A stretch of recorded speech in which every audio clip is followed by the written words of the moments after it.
Alhamdulillahi Rabbil Alamin.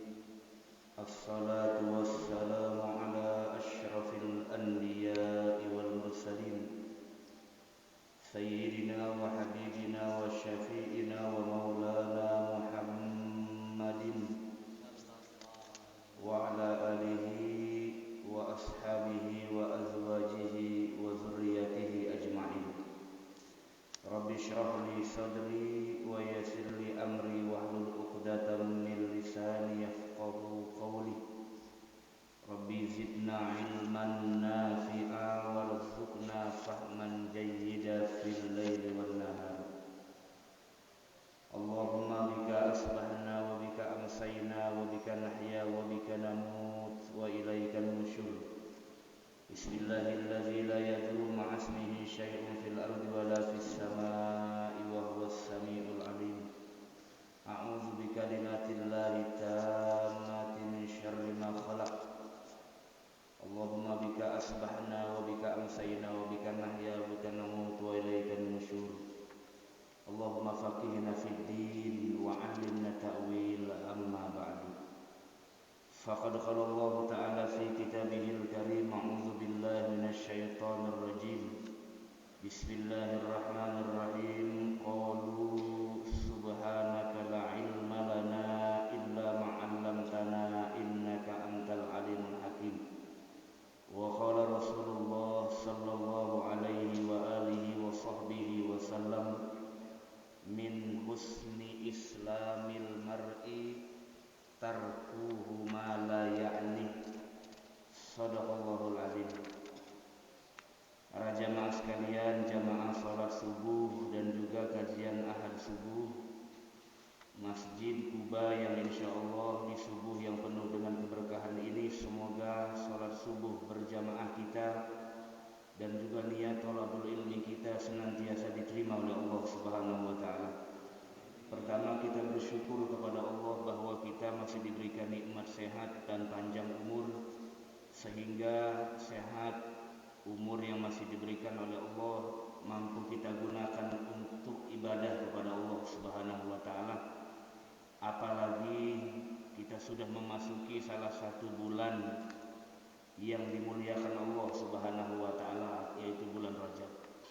Bulan yang dimana Allah ingin hambanya lebih intens kembali mendekatkan diri kepada Allah, terutama dalam bentuk ibadah taubat. Mudah-mudahan dengan waktu yang mulia ini digunakan untuk ibadah sebagaimana yang dijelaskan oleh Rasulullah dalam hadis waktun yaghfulun nas fihi, di mana ibadah yang punya posisi spesial di hadapan Allah adalah ibadah yang banyak orang lalai tapi kita gunakan untuk ibadah. Itu ibadah yang punya kedudukan spesial di hadapan Allah. Nah, maka kita bersyukur kepada Allah, semoga kebaikan ini dari mulai Rajab kita sudah berdoa sesuai dengan riwayat Imam Al-Baihaqi dan juga Imam At-Tabarani. Rasulullah pernah berdoa, Allahumma barik lana fi Rajabi wa Sya'ban wa ballighna Ramadan. Dalam riwayat lain, wa barik lana fi Ramadan. Karena hadis ini terkait dengan persoalan doa, dan doa itu tidak ada penekanan seperti yang qat'i, maka amalkan setiap ba'da salat. Semoga usia kita sampai pada bulan suci Ramadan. Amin ya rabbal alamin. Salawat dan iring salam yang selalu kita lantunkan kepada junjungan alam Nabi besar Muhammad sallallahu alaihi wasallam. Para jamaah sekalian yang insyaallah dirahmati oleh Allah Subhanahu wa taala, mari kita awali kembali ta'lim kita ini dengan membaca Ummul Quran suratul Fatihah. Semoga apa yang menjadi hajat dan maksud kita dengan sebab talabul ilmi kita senantiasa Allah berikan ijabah, Allah qabul, dan juga Allah berikan ilmu yang bermanfaat fid dunya wal akhirah, ilmu yang bisa mengantarkan kita mendapatkan syafaat dari Allah Subhanahu wa taala.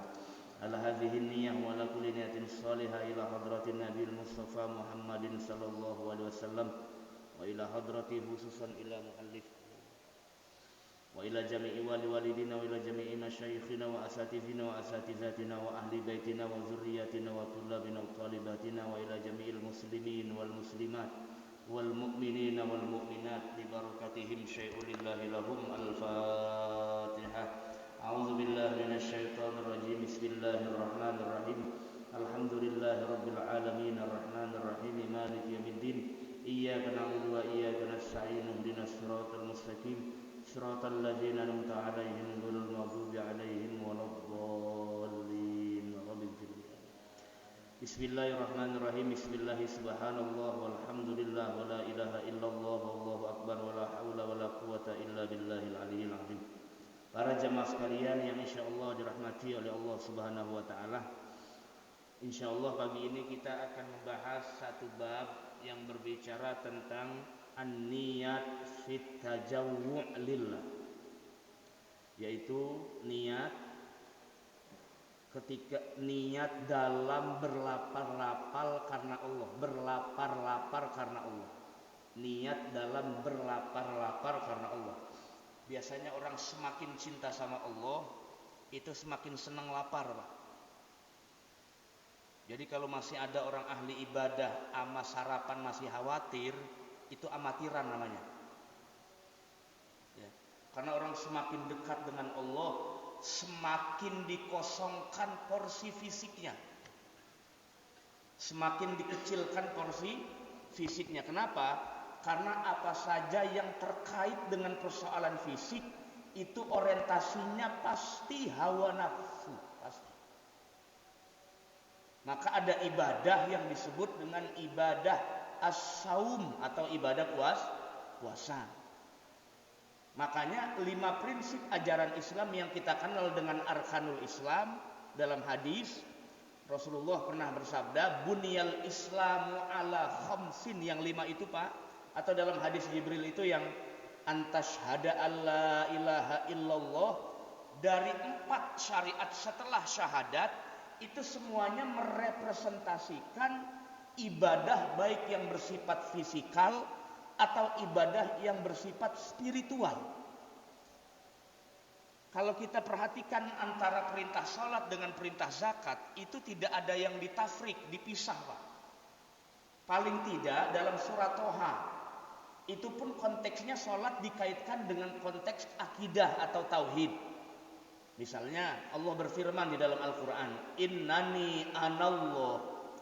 Satu-satunya ayat yang Allah menggunakan kata anak. Anak dalam bahasa Arab artinya saya. Biasanya yang lain Allah menggunakannya kata nahnu. Inna nahnu nazzalna dzikra. Biasanya pakai nahnu. Hanya satu dalam surat Toha itu, ana fa'budni.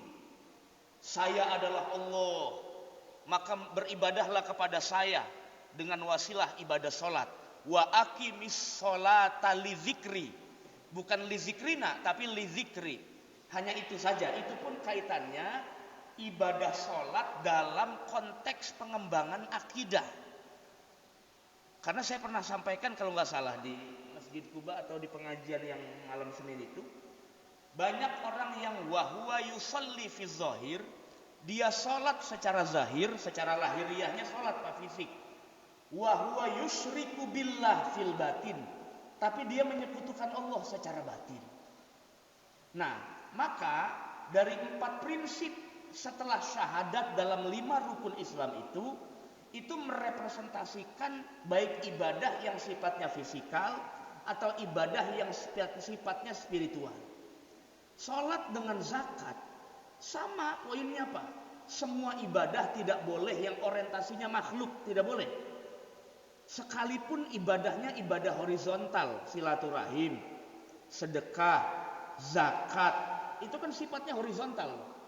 Artinya Bapak butuh relasi sesama makhluk, tapi niatnya tetap tajrid, mengosongkan niat hanya untuk Allah gitu.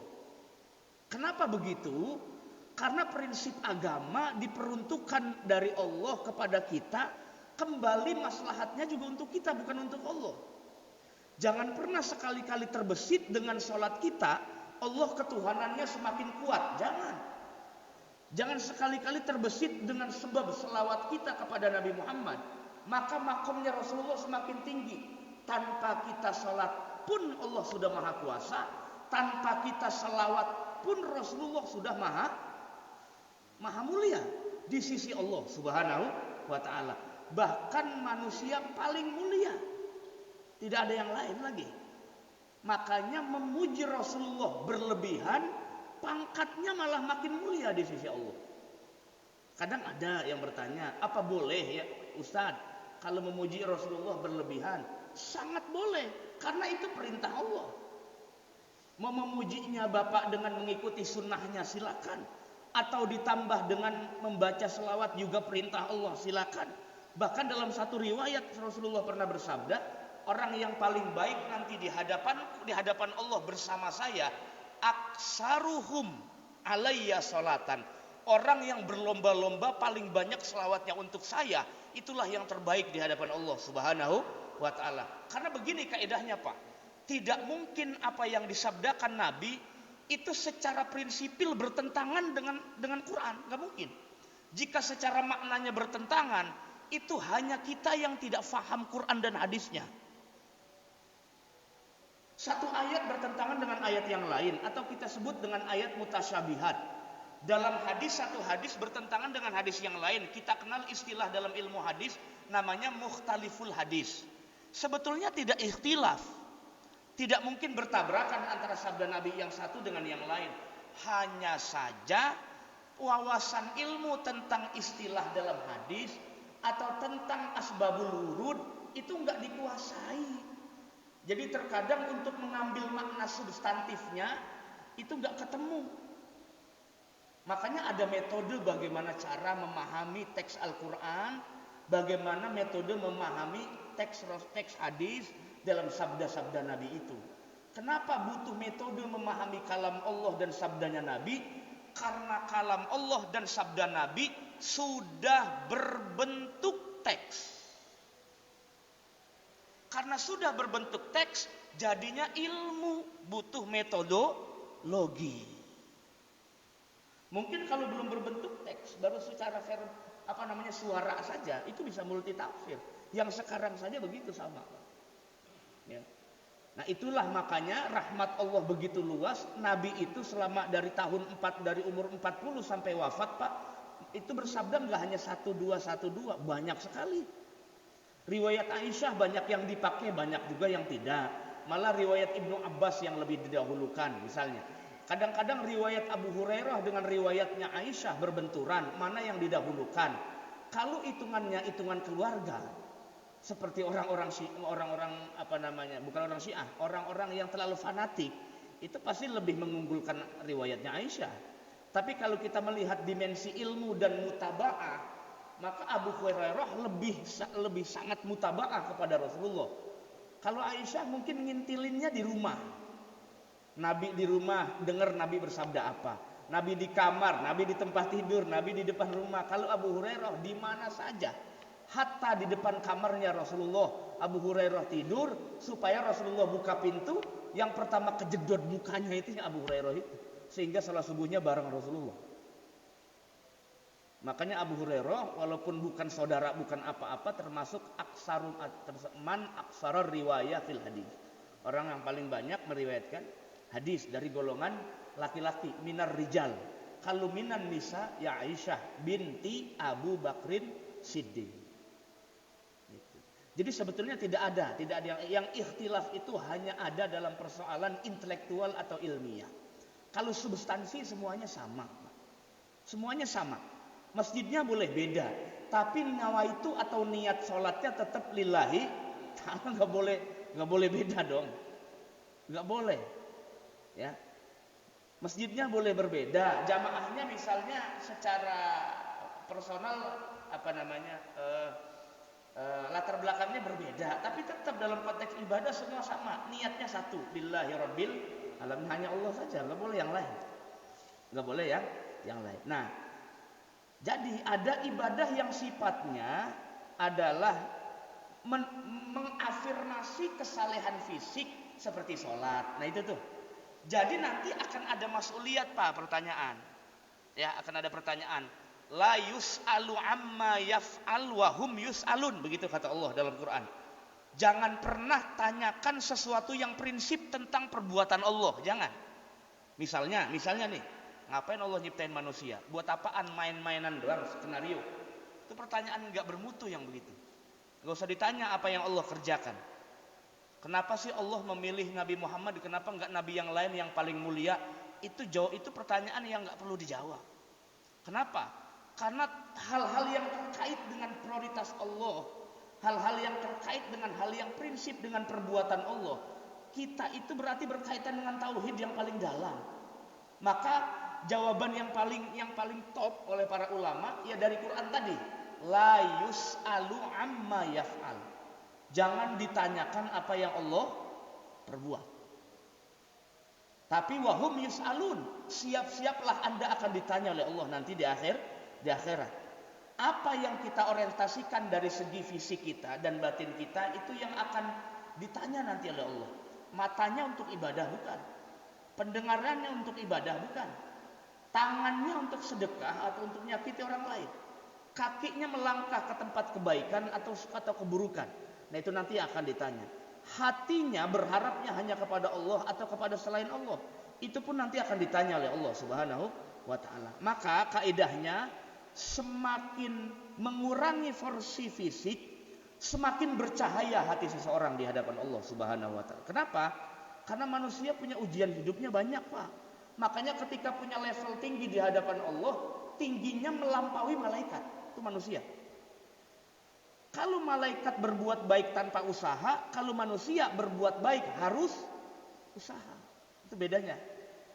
Malaikat sujud kepada Allah, ruku kepada Allah, taat kepada Allah tanpa usaha.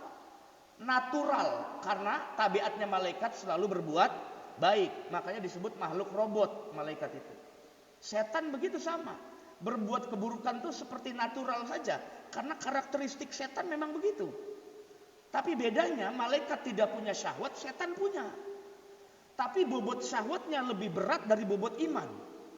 Meskipun yang pertama kali beriman kepada Allah ya generasi setan iblis itu. Itu mereka kelompok yang pertama sujud kepada Allah, beriman kepada Allah. Hanya saja tidak bisa mensinkronkan antara kesalehan iman kepada Allah itu dengan ajakan syahwat. Makanya semua yang ada dalam diri termasuk dosa-dosa batin, Pak, takabur, hasad, ghibah dan seterusnya, itu juga ada campur tangan syahwat, tidak selebihnya murni salah setan. Kata setan, gua mulu lu salahin. Enggak murni salah setan, Pak. Masih ada porsi syahwat. Biasanya orang jatuh dalam takabur itu bukan karena urusan ibadah, Pak. Kalau Bapak bangga dengan witir Bapak yang banyak rakaatnya, Bapak bangga dengan salat duha yang banyak rakaatnya, paling tidak kenanya ujub. Hati ini ngomong, mendingan gua. Tuh begitu tuh hatinya sendiri ngomong. Kalau ujub nggak makin nunggu orang banyak, Pak. Sendirian Bapak di kamar, sendirian doang. Hati Bapak ngomong bangga dengan ibadah yang tadi, itu udah ujub. Kalau takabur butuh banyak orang. Ria juga butuh banyak orang, beda dengan ujub. Kalau ujub banyak orang nggak banyak orang tetap kena. Jadi kalau ujub tuh ijabul mar'i nafsah an ibadatihim, membanggakan dirinya sendiri dengan ibadahnya, tapi dengan dirinya bukan orang. Kalau ria kan mempertontonkan. Nah kalau ujub banggain dirinya sendiri, nggak perlu ada orang lain, dirinya sendiri bicara udah kena ujub. Nah paling tidak ujub. Nah ujub dengan takabur jelas lebih bahaya takabur, Pak. Lebih bahaya. Karena takabur itu sorotannya dua. Satu, itu pakaian setan dipakai. Yang kedua, ajakan syahwatnya.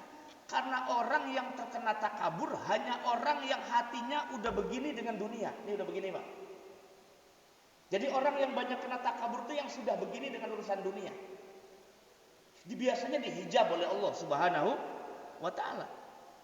Kalau masih intim dengan hubungan dunia, sulit terhindar dari rasa takabur. Bedanya apa ujub dengan takabur? Kalau takabur itu biasanya idzaul mar'i, menyakiti orang lain dan menolak kebenaran, hanya dirinya yang benar. Batorul haq, menolak kebenaran yang ada di depan mata, versi yang benar itu versi saya. bukan versi Anda. Jadi menolak kebenaran di luar dirinya sampai mengeluarkan cacian. Nah itu orang takabur begitu, umumnya begitu. Biasanya kaitannya dengan konteks dunia dan syahwat.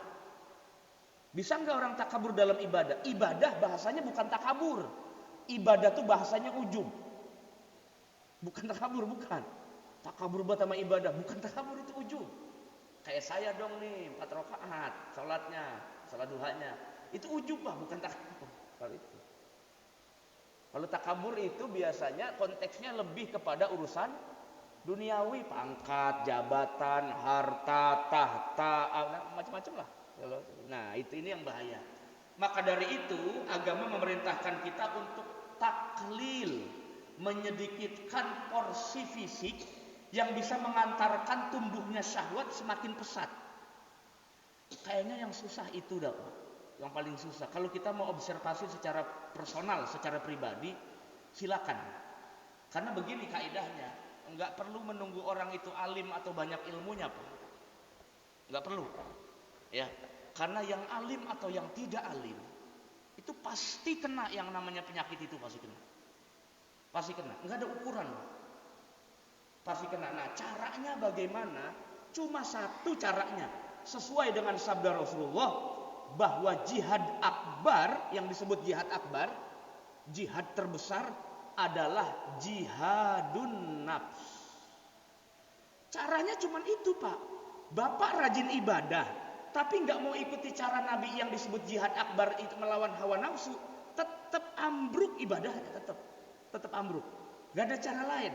Bapak harus minimalisir potensi syahwat. Nah, meminimalisirnya caranya bagaimana? Difasilitasi oleh agama. Salah satunya adalah ibadah puasa. Satu. Yang kedua, sahirul layal, bangun di malam hari.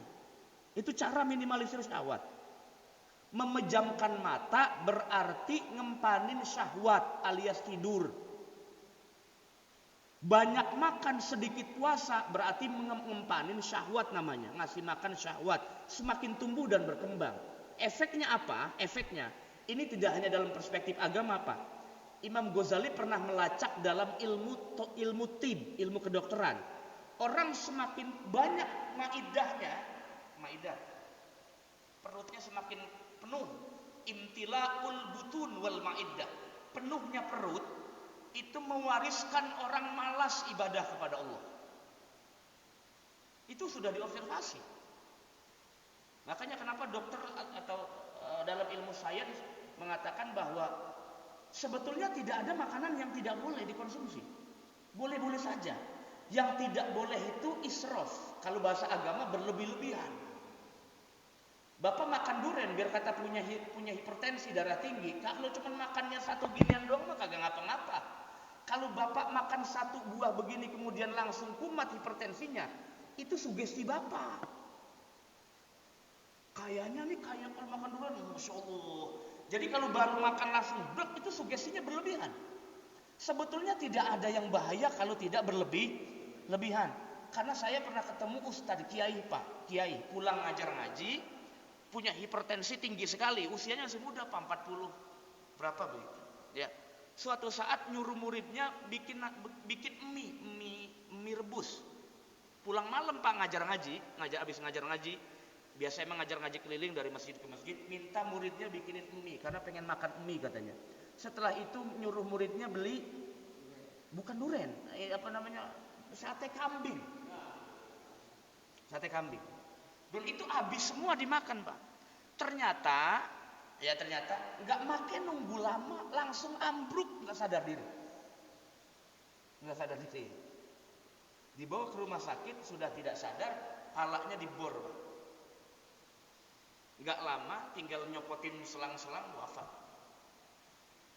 Jadi ternyata biang penyakit itu sebetulnya bukan persoalan makanan, persoalan perspektif. Cara pikir kita nih bagaimana, baik atau enggak. Orang semakin banyak suudzonnya kepada orang, apalagi kepada Allah, semakin banyak penyakit dalam tubuhnya. Coba deh. Makanya ada ibadah yang disebut husnuzon, itu loh. Ya, Iyyakum wazzon fa inna zon akzabul hadis. Jadi baik sangka, berpikir positif terhadap makhluk apalagi kepada Allah mewariskan sehat fisik yang sempurna. Nggak ada. Jadi bapak kalau cuma makan sate kambing satu doang yang punya hipertensi nggak usah. Gua ambruk nih, ambruk nih. Enggak. Karena orang Arab dan Rasulullah pun kesenangannya ke daging kambing. Tapi saya nggak pernah dengar di sirah Nabi ada sahabat punya stroke, nggak ada. Nggak ada. Darah tinggi nggak ada. Apa mungkin dulu dokternya beda kali ya? Ya iya kali.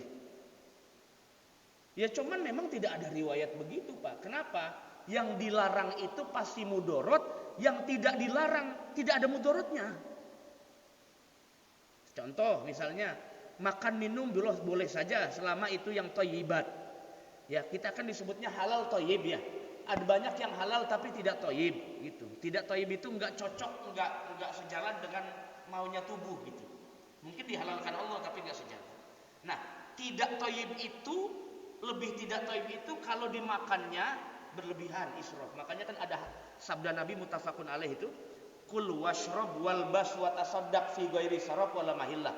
Anda makan silakan apa saja, Anda minum silakan apa saja yang dihalalkan Allah. Tapi satu yang Rasulullah pengen, jangan berlebihan. Kalau berlebihan, satu syahwat mau meningkat, dua penyakit datang. Penyakit datang. Itu. Jadi kuncinya tidak berlebih. Apa saja tidak berlebih. Yang dilarang berlebihan itu konteksnya dunia. Kalau akhirat, Bapak disuruh berlebihan. Kalau dalam urusan akhirat. Contoh. Wah kata Ustaz tadi nggak boleh berlebih-lebihan ya. Berarti saya sholat witirnya satu rakaat aja deh. Satu rakaat. Kan nggak boleh berlebih-lebihan. Itu pelit namanya. Masa witir satu rakaat? Itu pelit. Kalau konteksnya akhirat, Bapak disuruh berlomba-lomba memperbanyak urusan akhirat. Berlomba-lomba. Makana aksara fi'lan kana aksara fadlan. Tapi dalam konteks dunia malah terbalik. Harus minimalisir. Kenapa? Pasti banyak mudorot. Kalau urusan akhirat, Bapak disuruh berlomba-lomba memperbanyak. Siapa yang paling banyak datang ke masjid, siapa yang paling banyak sedekah subuh, siapa yang paling banyak rakaat duha, siapa yang paling banyak rakaat witir, itu yang terbaik di hadapan Allah. Tapi siapa yang paling banyak makan, siapa yang paling banyak molor, siapa yang paling banyak urusan dunia, itu yang paling jelek di hadapan Allah Subhanahu. Jadi jangan disamain Pak ya. Konteks urusan dunia yang paling banyak tercela di hadapan Allah, konteks urusan akhirat yang paling banyak terpuji di hadapan Allah Subhanahu wa ta'ala. Jadi konteksnya berbeda. Maka Bapak ngurusin urusan orang lain dalam konteks ibadah, hukumnya makruh. Hukumnya Bapak ngurusin urusan orang lain dalam konteks ibadah, artinya konteks akhirat, yang harusnya Bapak berlomba-lomba dalam urusan akhirat, malah nyuruh orang lain maju depan, Bapak belakangan. Hukumnya makruh. Kecuali dalam dunia. Kalau dalam dunia dicintai Allah. Contoh, Bapak punya makanan. Makanan kan asupan fisik. Ternyata tetangga 2 hari belum makan. Makanan Bapak yang hari itu Bapak kasih sama tetangga. Bapak dicintai Allah Subhanahu wa ta'ala. Kenapa? Karena makan urusan dunia, bukan akhirat. Nah itu kaedahnya harus begitu. Tapi kalau konteks urusan akhirat, hari ini Bapak ke masjid, tetangga ke masjid, tapi Bapak ke masjid punya sendal, yang satu lagi ke masjid nggak punya sendal. Bapak kasih, bapaknya nggak ke masjid, tetangganya yang ke masjid. Salah itu. Bagaimana sih? Malah menyuruh orang lain ke masjid, bapaknya malah kagak di rumah. Kenapa? Karena urusan akhirat harus berlomba. Fastabiqul khairat. Dah, ya. Nah, itu. Nah, jadi urusan perut itu sebetulnya makanya banyak orang main bacokan tuh urusan perut, Pak. Terutama di pasar lah ya. Beratin timbangan, cekcok apa segala macam, lapak gua lu ambil, begitu bilangnya. Lahan gua lu ambil begitu. Kenapa? Urusan dunia tuh begitu, kadang lupa eling sama iman gitu loh. Ya. Makanya kalau belum stabil sekali iman, jangan sering nongkrong di pasar. Ini demen banget nongkrong di pasar kayak emak-emak. Orang saya aja nemenin bini belanja uring-uringan kok. Kelamaan maksudnya ngapain? Padahal belanja bejem gitu, paling berapa duit yang dibeli? Demen muternya doang. Sama nawar begitu. Kalau nawar kayak nyekek orang lagi kalau gitu. Karena begini kaidahnya Pak. Nabi pernah bersabda ya, salah dalam riwayat Apa dalam Nasaiul Ibad dijelaskan itu. Ibnu Hajar Al-Asqalani.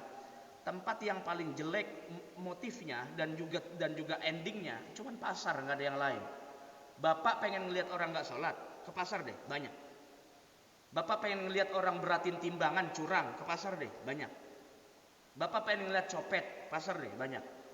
Bapak pengen ngelihat orang pakai peci tapi nggak puasa, tengah hari bolong, pasar deh, banyak. Pura-pura doang pakai peci, nggak puasa. Bapak pengen ngelihat orang gibah, ke pasar deh. Karena pedagang antara yang satu dengan yang lain, kalau lagi nggak ada yang beli, dia aja gibah, ngapain lagi? Orang stempelan, daripada dia iseng tidur mendingan gibah. Jadi emang biang keroknya orang berbuat jelek ya pasar. Nah, tempatnya orang banyak lahir kebaikan dalam niatnya ya masjid. Kebalikannya malah syarrul biqo aswaquha wa khairul biqo masajiduha. Sebaik-baiknya bangunan di alam dunia ini masjid, seburuk-buruknya bangunan di alam dunia ini pasar. Tapi kalau nggak ada pasar bingung juga. Bingung juga kita bagaimana mau belanja. Pasti ada. Cuman yang nggak boleh itu berlama-lama. Kamar mandi boleh. Bahkan limaslahatil masjid harus ada kamar mandi. Tapi kalau di kamar mandi berjam-jam itu yang nggak boleh. Itu pasti muridnya didemit tuh. Karena kita masuk kamar mandi harus berlindung, keluar kamar mandi mengucap alhamdulillah. Kan udah tahu kaedahnya begitu ya. Lah betah banget di dalam. Berarti temannya didemit kan. Masuknya Allahumma inni a'udzu bika, keluarnya alhamdulillahillazi azhaba. Harusnya sebentar saja, nggak usah lama-lama. Mungkin ditemenin yang lain atau lama. Nah itu para jamaah sekalian rahmati Allah Subhanahu wa taala. Maka Allah Subhanahu wa taala berfirman, wa amma man khafa maqama rabbihi wa nahan nafsa 'anil hawa fa innal jannata hiyal ma'wa. Orang yang takut makomnya takut terhadap makom Tuhannya, itu biasanya artinya orang yang khauf kepada Allah, takut kepada Allah, biasanya mengikis potensi syahwat. Kenapa? Karena antara syahwat dengan surga sulit ketemu. Kalau syahwat dengan neraka dekat ketemu. Fa innal jannata hiyal ma'wa. Ada jannah ma'wa yang posisinya tinggi, gak bisa diraih dengan syahwat. Gak bisa diraih hanya sekedar urusan remeh temeh urusan dunia. Maka yang pertama, apa sebetulnya nggak hanya puasa. Bapak mengurangi porsi makan hari ini sarapan, itu juga sudah mengikis potensi syahwat hari ini. Puasa itu hanya wasilah saja Pak, syariat yang diberikan Allah kepada umat Nabi Muhammad supaya ada syariat yang bisa meminimalisir potensi syahwat. Tapi sehari-hari Bapak nggak pakai mediasi puasa sekalipun, misalnya karena bukan di luar bulan suci Ramadan, itu bisa, tinggal dikurangi saja porsinya. Jadi makannya jangan berlebihan, sesuai saja, sekedar saja menghilangkan rasa lapar, udah cukup begitu. Ini kan bulan Rajab nih, banyak orang puasa. Ya, puasa bulan Hurum. Kalau kita ngikutin versinya ulama hadis, nggak ada puasa Rajab. Kalau ngikutin ulama versi ulama hadis, bukan ulama hadas, ulama hadis. Tapi kalau versinya orang fikih ada. Kok beda-beda Ustaz? Mana yang benar? Dua-duanya benar. Yang salah apa? Kagak ngaji nyalain orang, itu salah. Udah nggak ngaji nyalain orang lagi. Yang begitu yang salah. Ya, dua-duanya benar. Yang ngikutin versi ahli hadis silakan. Yang ngikutin versi ulama fikih yang mengamalkan bulan Rajab dengan banyak puasa juga silakan. Dua-duanya benar, nggak salah. Riwayatnya ada. Yang kagak ada itu yang iming-iming pahala-pahala gede itu loh Pak. Itu yang nggak ada, yang aneh aja. Satu kali puasa Rajab, semua pintu neraka ketutup. Lah enak amat. Semua pintu neraka ketutup. Ya udah dah, mulai saat ini saya satu kali aja puasa Rajab, Ramadannya enggak. Ya masuk neraka sama aja. Nah, pakai hadisnya yang lain. Tapi tetap ada syariat puasanya. Karena kata Rasulullah, ibadah puasa yang paling baik setelah Ramadan adalah puasa di bulan mulia. Nah, bulan Rajab bulan mulia bukan? Nah, iya, pakai dalil itu ya. Itu lebih bagus dalilnya daripada dalil Durratun Nasihin. Kadang-kadang dalilnya dalil apa ya? Ya dalil orang tukang perabotan begitu. Ya. Ayo beli ini harganya murah, tapi manfaatnya besar. Kok yang murah tapi besar bagaimana? Itu pasti goroh pasti. Kalau bahasa orang pasti goroh. Yang bagus itu barangnya Bapak beli mahal, manfaatnya gede, maka kan harga nggak bisa bohong terhadap kualitas, kan kira-kira begitu sama. Kalau bulan suci Ramadan puasanya bisa pahalanya tinggi, benar itu kalau itu, karena itu kewajiban kita. Nah, jadi yang pertama bisa kita gunakan dengan berlapar-lapar tuh niatnya yang penting Pak. Kalau Bapak niatnya berlapar-lapar itu hanya sekedar malu makan atau apa, ya sama aja bukan ibadah. Jadi lapar-lapar juga bisa jadi ibadah selama niatnya benar. Bapak mau niatin puasa boleh, atau saya lagi nggak mau puasa Ustaz tapi mau ngurangin makan, tapi harus diniatin supaya jadi ibadah. Makanya Imam Ghazali itu nulis buku kecil Pak, kayak makalah kecil tipis begini, judulnya Bidayatul Hidayah. Judulnya, tujuannya supaya aktivitas orang mukmin itu dari bangun tidur sampai tidur lagi semuanya terkait dengan ibadah, nggak kosong dengan ibadah gitu loh.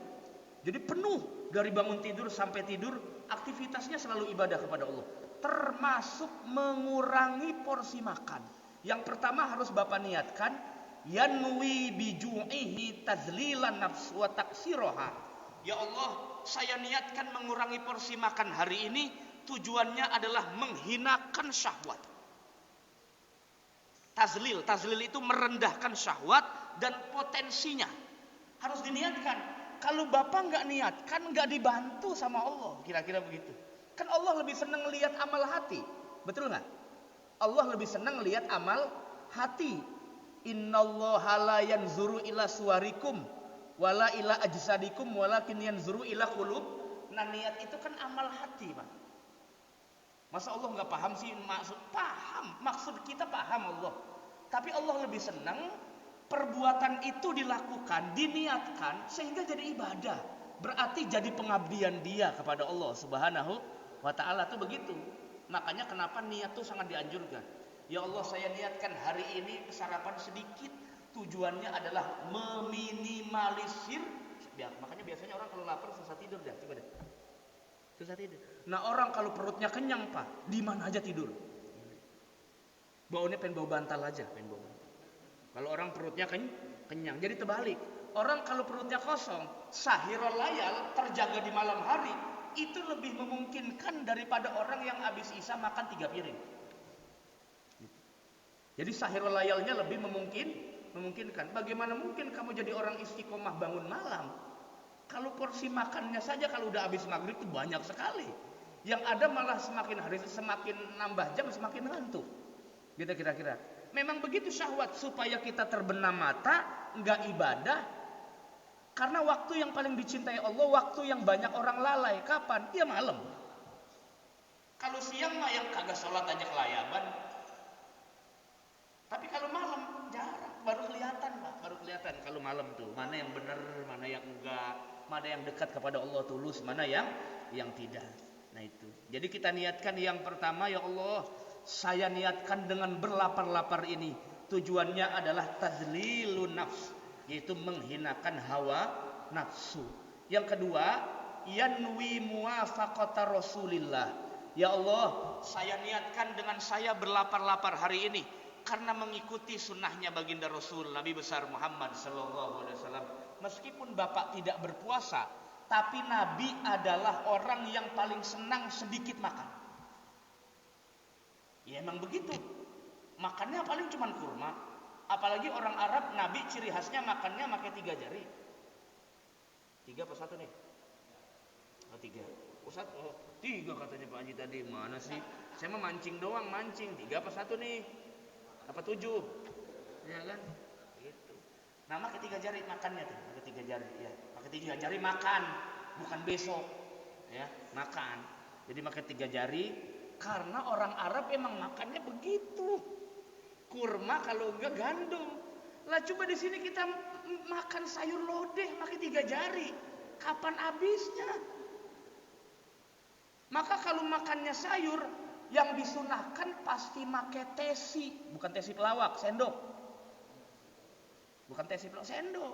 Justru kalau pakai tangan jadi kagak sunah, karena nggak habis-habis. Paling diuyup begini kalau orang dulu mak tuh begitu tuh, makan sayur asam, diuyup.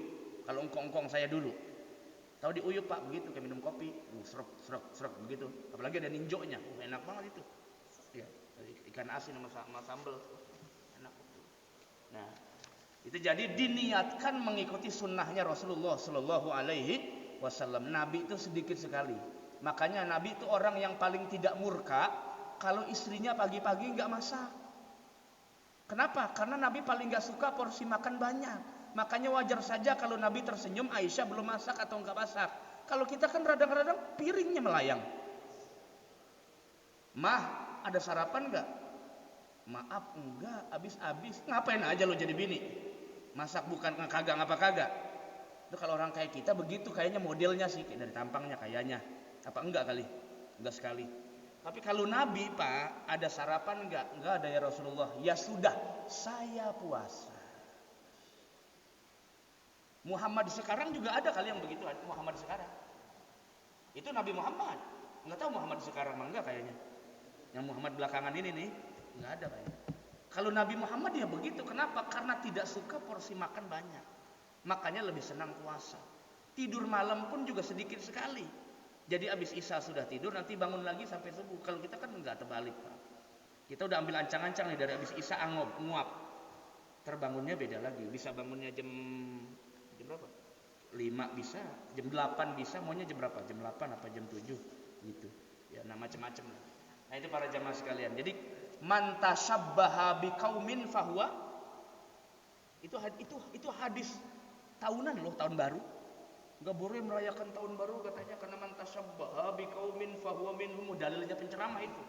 Disebut penceramah ngobrol dalil. Ya enggak juga sama. Lah saya juga sama mukminin paham. Tapi malam tahun baru daripada maksiat mending gue bakar ayam, makan. Lah kan kagak dosa kecuali bapak maksiat, ayamnya boleh nyolong baru. Orang ayamnya boleh beli sendiri, siapa yang salah? Kan kagak ngapa-ngapa. Cuman jangan mengatakan kemudian di luar tahun baru nggak ada, sebenarnya boleh-boleh saja. Kenapa? Justru saya mengajarkan beragama jangan terlalu kaku, nanti stroke. Biasa-biasa saja. Selama bapak tidak maksiat nggak ngapa-ngapa. Yang maksiat itu kalau malamnya habis malam tahun baru subuhnya nggak sholat subuh gitu loh, itu namanya maksiat, dosa. Bapak malamnya bakar-bakar, subuhnya nggak sholat subuh, fleksibel aja gitu. Nah itu yang baru maksiat di hadapan Allah Subhanahu wa Ta'ala. Jadi yang kedua, niatkanlah saya mengikuti caranya Rasulullah Sallallahu Alaihi wa alihi wasallam. Nah itu. Jadi nah yang ketiga, Bapak niatkan. Ini yang terakhir ya Pak.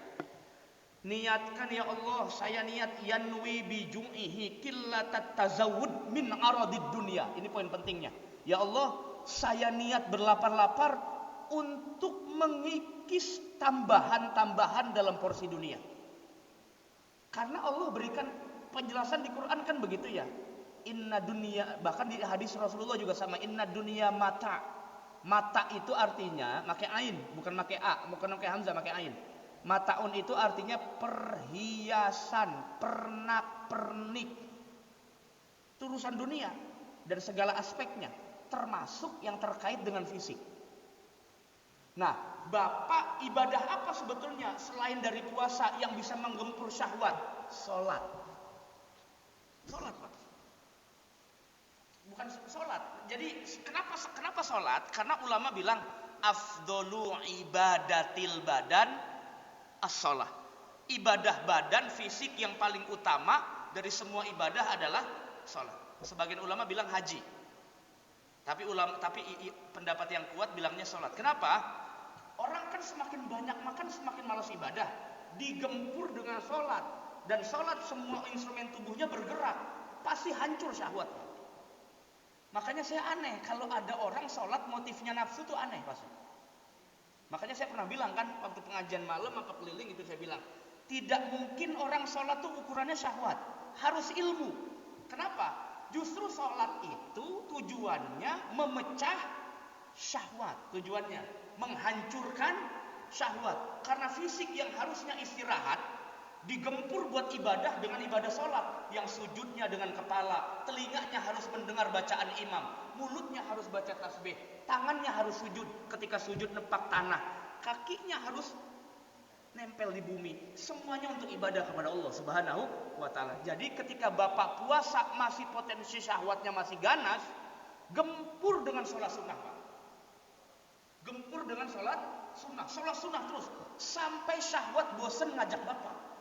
Jadi terbalik, sampai syahwatnya bosen ngajak Bapak, gempur dengan puasa, gempur dengan ibadah sunnah sholat.